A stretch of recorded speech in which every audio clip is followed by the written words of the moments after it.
Y esto dice, Sinaloense hecho y derecho, vámonos con Papaco, márquele.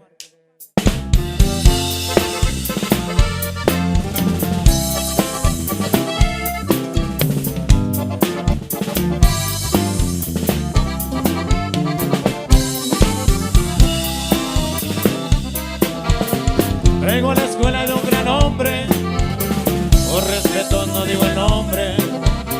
Soy sinaloense hecho y derecho, mi trabajo lo hago bien hecho.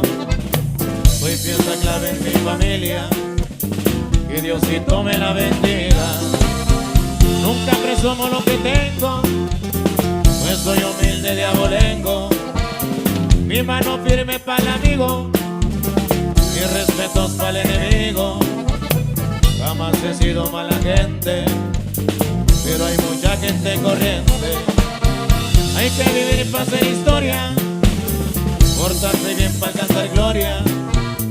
Es bonito el ojo y riqueza, sin que se suba la cabeza. Pero es mil veces más bonito al pobre hacerle un regalito.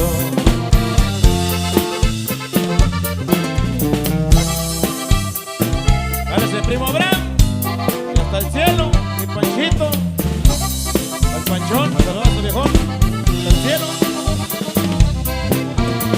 En Cancún y en Puerto Vallarta, en Mazatlán de Meraltata, al lado de mis camaradas, se ponen buenas las pisteadas, con los marromas de norteño, le doy vacaciones al sueño. Así es mi vida de tranquila, trato de al máximo vivirla. Siempre al pendiente del trabajo, y para el béisbol nunca me rajo. Pero primero es lo primero, son mis hijos cuando los quiero. Aunque no soy hombre de rancho, me junto con Pepe y con Pancho. Hay cerquitas de Culiacán, donde seguido me verán. En la tumba de mi compadre, que se encuentra con mi Dios Padre.